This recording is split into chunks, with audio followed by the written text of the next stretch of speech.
What if your emotions are not the problem, but the doorway? Most high achievers were never taught how to feel. Contrariwise, we were actually taught to push through, to numb the feelings, to wait until the storm is out of our lives and not express any feelings while we were inside the storm. But mental strength is not about emotional avoidance, it's emotional fluency.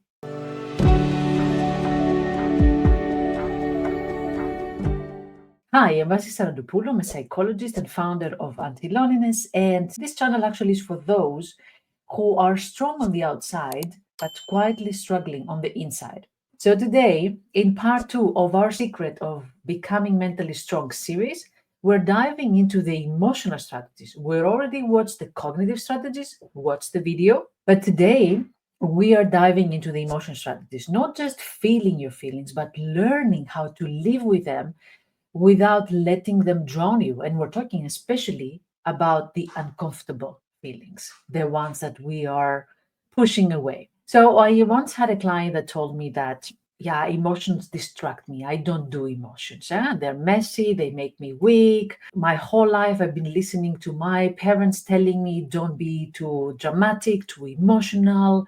It's not a good thing, right? So I could see how scared this person was, not only of anger or sadness, but of whatever these feelings might bring into their lives, might say about them. You know, the label, you're too dramatic, too difficult, too emotional, you're too much. That's what we're also scared of, not about the experience of feelings, but the label when we are experiencing feelings. So I've seen this time and time again.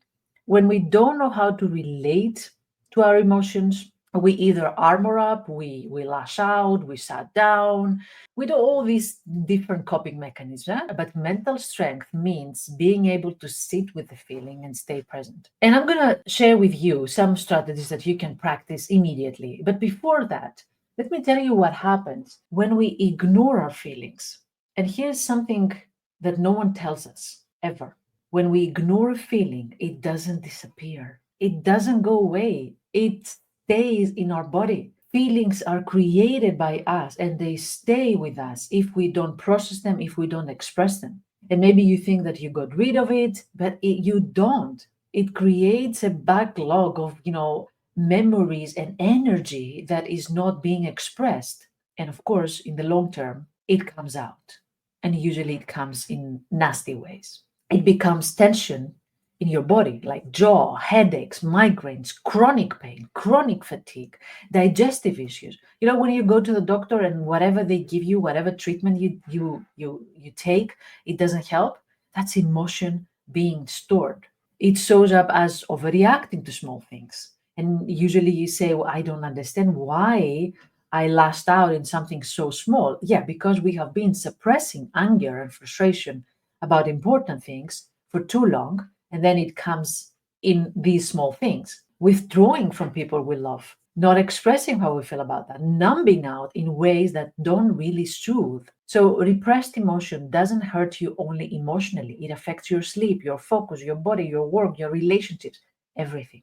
Ignoring our feelings was never a strategy that worked or that worked in a sustainable way. So let's see how we can actually learn how to become mentally stronger. First one, recognize and name the feeling. Name it to tame it, says Dr. Dan Siegel. The brain calms down when we explain to it what is happening to us. So it's one thing when you have been frustrated and angry without knowing that this is your anger, or with being sad together with angry and confused, and without knowing what is this ball of emotions. So when you say, well, I feel angry and confused, we can just name it already, the tension comes down. Precision creates power. That's what we want to become mentally stronger, right? Second one, allow the feeling to exist. To give you a metaphor, imagine that this feeling is a visitor.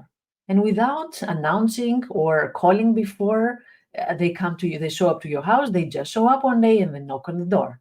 And you're a really good host, so you let them in.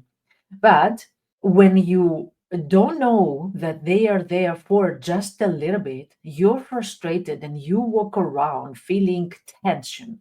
When are they gonna leave? Why are they here? Why me? And you're feeling even more frustrated. But when you don't need to fix or control or numb every emotion or to care excessively for this visitor, you just allow them to be. Allow them to go in the kitchen, to sit in the living room, whatever. It's just a visitor. They come, they rest, they go. So try saying to yourself, this feeling is allowed. It's just a visitor. It has something to show me, to share with me, and then they will be gone. So mental strength is the capacity to feel without judgment. Number three, create emotional safety inside.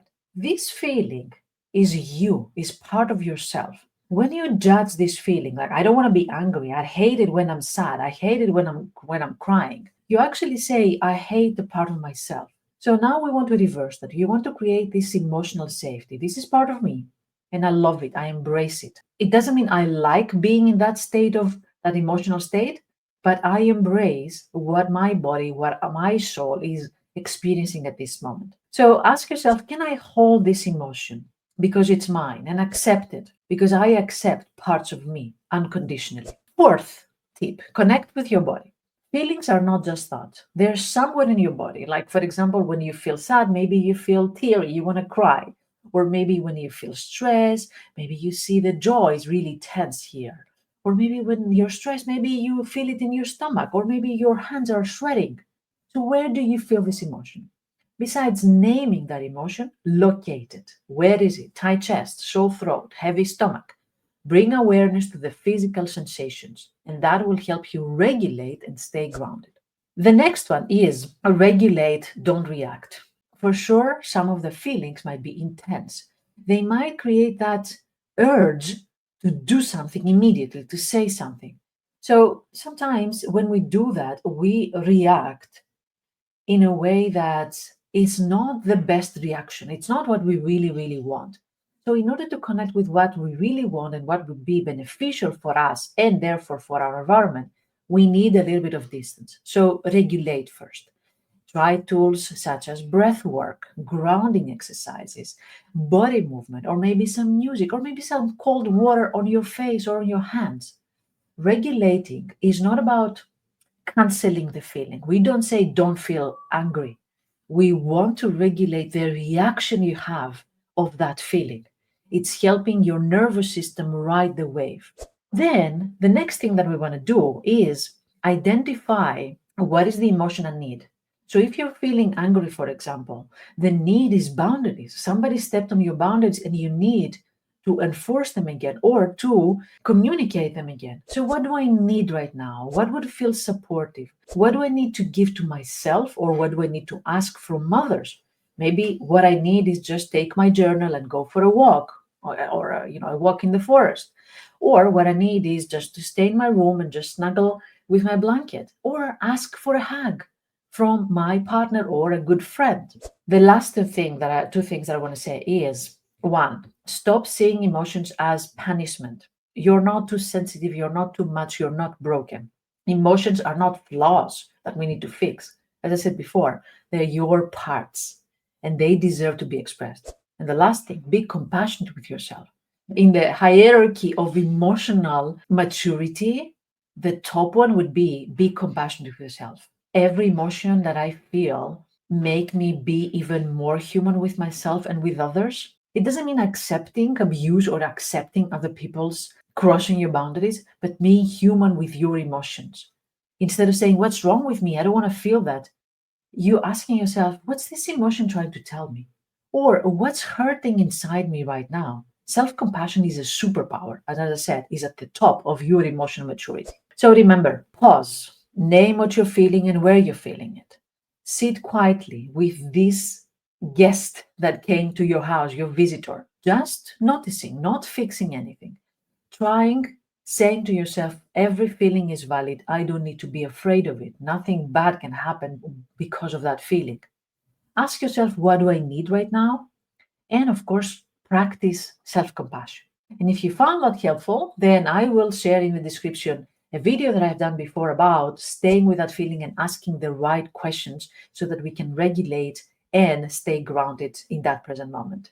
Thank you for being here. Please share your experience in the comments and which of these tips actually sounds the most helpful for you right now. Let me know what you think, and until next video, take good care of yourself.